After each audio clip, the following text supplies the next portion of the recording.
Hello students, welcome back to my channel bio pro plus. मैं doctor Neelu Mishra. आज मैं आपके लिए एक बहुत ही छोटा सा टॉपिक लाई हूँ जो कि आपके एग्ज़ाम में 1 नंबर में आता है या कभी कभी आपसे जनरली वाइवा में या प्रैक्टिकल में या पूछ ले आता है कि फैक्टर्स अफेक्टिंग द फोटोसिंथेसिस को कौन कौन से फैक्टर अफेक्ट करते हैं, या फिर जैसे मैंने जो फैक्टर लिखे हैं उसमें क्या है, कई बार जो आपका कॉम्पिटिटिव एग्ज़ाम होता है, जैसे आप अभी अगर आप 12th के बाद एग्ज़ाम देते हैं CUET यानी यूनिवर्सिटी एग्ज़ाम होता है, या आपका जो नीट का एग्ज़ाम होता है उसमें भी 1 नंबर में ये क्वेश्चन ऑब्जेक्टिव में आता है, जिसमें कि आपको एक क्वेश्चन दिया होगा फैक्टर्स अफेक्टिंग द फोटोसिंथेसिस। उसमें आपको 3-4 ऑप्शन दे देंगे, उसमें से कोई ऐसा ऑप्शन दे देंगे जो आप इमेजिन भी नहीं कर सकते ये फैक्टर भी फोटोसिंथेसिस को इफेक्ट करता है। इसलिए मैं आपको आज ये टॉपिक पढ़ा रही हूँ। छोटा सा है बट थोड़ा इंपॉर्टेंट है और ये आपके 1 नंबर में आता है। सपोज अगर आपके एग्जाम में 1 नंबर में आएगा कि फैक्टर्स अफेक्टिंग फोटोसिंथेसिस, तो आप क्या लिखेंगे? सिर्फ एक लाइन का आंसर तो नहीं लिखेंगे, इसलिए आपको ये मैं पढ़ा दे रही हूँ। तो फैक्टर्स अफेक्टिंग फोटोसिंथेसिस में जब भी आता है तो सबसे पहले तो जब भी ये क्वेश्चन आए तो आपको इंट्रोडक्शन में लिखना होगा कि फोटोसिंथेसिस क्या होती है, यानी डेफिनेशन ऑफ फोटोसिंथेसिस। उसके बाद आप लिखेंगे कि फोटोसिंथेसिस में 2 रिएक्शन होती है, लाइट एंड डार्क रिएक्शन। उसके बाद आप लिखेंगे various factors are affecting the photosynthesis. वो फैक्टर्स कौन कौन से हैं मैं आपको बता दूं। जनरली आप देखिए कभी कभी क्या होता है, प्लांट्स जो हैं, आप प्लांट्स देखते हैं या इंडोर प्लांट्स या जो भी आप गार्डन में प्लांट लगाते हैं, कहीं भी प्लांट कभी कभी देखते हैं कोई प्लांट बहुत हेल्दी है, बहुत सर्वाइव कर रहा है, बहुत फ्रूटिंग हो रही है, बहुत फ्रूट्स हो रहे हैं, फ्लावर्स हो रहे हैं। और कभी कभी सेम प्लांट आप देखते हैं एकदम से डाउन हो गया है, मुरझा गया है, सर्वाइव नहीं कर रहा है, फ्लावर्स नहीं बन रहे हैं। तो ये क्यों होता है? ये सब कुछ फोटोसिंथेसिस की वजह से होता है कि उस प्लांट में वो सारे प्रोसेस सही से नहीं हो रहे हैं। क्योंकि जो भी फ्रूटिंग प्लांट्स है, फ्रूट्स बन रहे हैं, वो सब कैसे बन रहे हैं? फोटोसिंथेसिस से। फोटोसिंथेसिस की वजह से ही कार्बोहाइड्रेट यानी ग्लूकोज प्रोड्यूस हो रहा है। तो अगर फोटोसिंथेसिस सही से नहीं होगी तो क्या होगा? प्लांट्स पूरी तरह से सर्वाइव नहीं करता और उसमें बहुत से फैक्टर्स हैं जो अफेक्ट करते हैं। क्या है? पहला फैक्टर्स क्या है? Light intensity. यानी कि फोटोसिंथेसिस में जो 2 रिएक्शन है, लाइट एंड डार्क रिएक्शन, तो लाइट रिएक्शन जो टोटली लाइट पे डिपेंडेंट है उसके लिए लाइट इंटेंसिटी बहुत इंपॉर्टेंट है कि कौन सी इंटेंसिटी की लाइट है। कलर ऑफ लाइट भी डिपेंड उसको अफेक्ट करती है। कई बार आप देखते हैं जो इंडोर प्लांट होते हैं वो क्या होते हैं, नॉर्मल लाइट में भी आप घर के अंदर इंडोर मतलब लगा लेते हैं। जैसे मनी प्लांट है, आपने इंडोर प्लांट है घर में लगा लिया तो उसको नॉर्मल आपकी ट्यूब लाइट भी मिल रही है, उसमें भी वो सर्वाइव कर रहा है।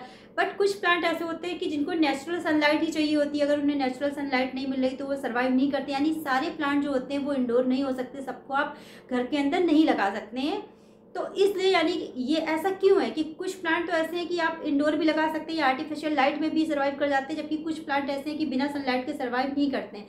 ये इसलिए है क्योंकि हर एक प्लांट को अलग अलग लाइट इंटेंसिटी की रिक्वायरमेंट होती है। तो light intensity is the important factor which affect the photosynthesis. Second क्या है? Wavelength of light. Different wavelength भी फोटोसिंथेसिस के लिए रिक्वायरमेंट होती है। जैसे कि मैंने आपको क्या पढ़ाया, जब मैंने पढ़ाया था लाइट रिएक्शन में आपको cyclic and non cyclic photophosphorylation. अगर आपको याद हो तो मैंने क्या पढ़ाया था कि जो साइक्लिक फोटोफॉस्फोराइलेशन होता है उसमें जो रिएक्शन सेंटर होता है P700। अब वो P700 क्या है? 700 मतलब nm, नैनोमीटर, यानी वो उसकी वेवलेंथ है। यानी कि जो साइक्लिक फोटोफॉस्फोराइलेशन था वो P यानी 700 nm यानी वेवलेंथ की लाइट में वो काम कर रहा है। जबकि जो नॉन साइक्लिक था उसमें 2 रिएक्शन सेंटर थे, P680 एंड P700 यानी फोटो सिस्टम 1 एंड 2। तो जो भी P700 या P680 हम पढ़ रहे हैं ये नैनोमीटर क्या है? वेवलेंथ है। यानी कि प्लांट्स को अपनी साइकिल को कंप्लीट करने के लिए इन वेवलेंथ की लाइट की रिक्वायरमेंट पड़ेगी। इसी तरह वर्ल्ड में जितने भी प्लांट हैं उनको अलग अलग वेवलेंथ ऑफ लाइट की रिक्वायरमेंट होती है। यानी कि जो प्लांट्स होते हैं वो वेवलेंथ ऑफ लाइट पे भी उनकी फोटोसिंथेसिस डिपेंड करती है। फिर क्या है? CO2 concentration. ये तो बहुत ही इंपॉर्टेंट फैक्टर है। बिना CO2 के फोटोसिंथेसिस हो ही नहीं सकती, क्योंकि फोटोसिंथेसिस का जो प्रोसेस है वो कैसे? CO2 वाटर और सनलाइट की प्रेजेंस में ही कंप्लीट होता है। जब प्लांट्स क्या करते हैं? CO2 लेते हैं, वाटर लेते हैं, रूट से एब्जॉर्ब करते हैं और सनलाइट मिलती है तब वो क्या करते हैं? कार्बोहाइड्रेट बनाते हैं और ऑक्सीजन रिलीज करते हैं। यानी CO2 तो बेस है, बिना CO2 के फोटोसिंथेसिस पॉसिबल ही नहीं है। तो CO2 हो गया एक आपका। फिर उसके बाद क्या है? टेम्परेचर है। टेम्परेचर भी बहुत ज़्यादा इंपॉर्टेंट होता है। अगर बहुत ही चिल्ड है, मान लीजिए बहुत ही चिल्ड एटमॉस्फियर है, तो वहाँ पे फोटोसिंथेसिस नहीं होगी या बहुत ही स्लो हो जाएगी। मान लीजिए जब ठंड होती है, जो कोल्ड सीजन होता है, तो कोल्ड में क्या होता है? फोटोसिंथेसिस स्लो हो जाती है, सारे प्लांट्स एकदम डाउन से हो जाते हैं। या आप ये कह सकते हैं सनलाइट नहीं होती। सनलाइट जब होती तभी टेम्परेचर, ग्लोबल टेम्परेचर कैसे बढ़ता? सनलाइट से ही बढ़ता। तो विंटर सीजन में क्या होता है? सारे प्लांट्स का जो प्रोसेस होता है वो थोड़ा स्लो हो जाता है। क्यों हो जाता है? क्योंकि फोटोसिंथेसिस के लिए जो टेम्परेचर है वो भी रिक्वायरमेंट होता है, प्रॉपर एक टेम्परेचर चाहिए होता है। सपोज अगर आप प्लांट्स को चिल्ड वाटर दे दें, आइस वाटर दे दें, तो क्या प्लांट सर्वाइव करेगा या उस वाटर को ले पाएगा? नहीं।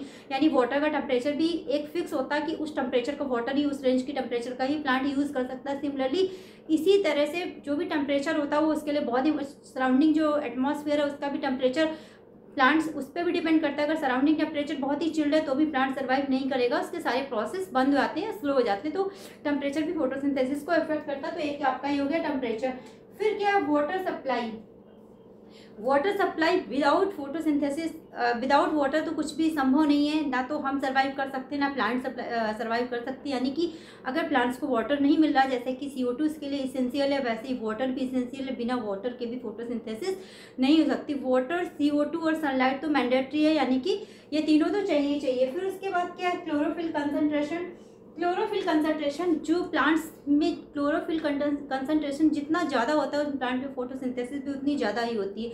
अब डियर स्टूडेंट, क्लोरोफिल में जो पिगमेंट होते हैं वो क्लोरोफिल A एंड B होते हैं, और भी होते हैं, लेकिन जो मेन पिगमेंट है वो क्लोरोफिल A और B है, जो कि फोटोसिंथेसिस के लिए सबसे ज़्यादा इंपॉर्टेंट होते हैं। तो इनका कंसंट्रेशन जितना ज़्यादा होता है वो प्लांट्स उतने ही ज़्यादा फोटोसिंथेसिस कर सकते हैं। तो ये हो गया एक आपका क्लोरोफिल कंसंट्रेशन। और लास्ट है पोल्यूशन।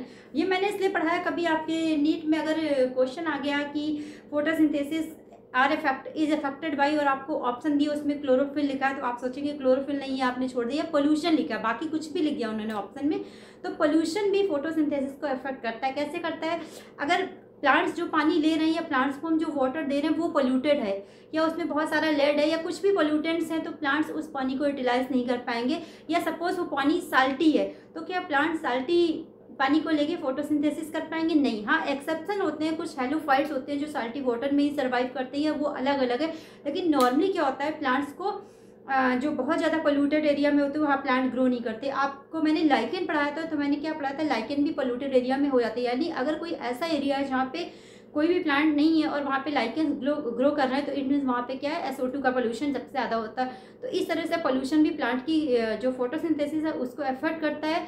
स्टूडेंट्स, से आपका 1 नंबर का क्वेश्चन था, बट मैंने आपको बता दिया कि आपको पता होना चाहिए। तो कैसा लगा आपको आज का टॉपिक? अगर टॉपिक अच्छा लग रहा है तो प्लीज़ डियर गाइस चैनल को लाइक, सब्सक्राइब और शेयर कर दीजिएगा ज़्यादा से ज़्यादा। चलिए, थैंक यू, बाय बाय।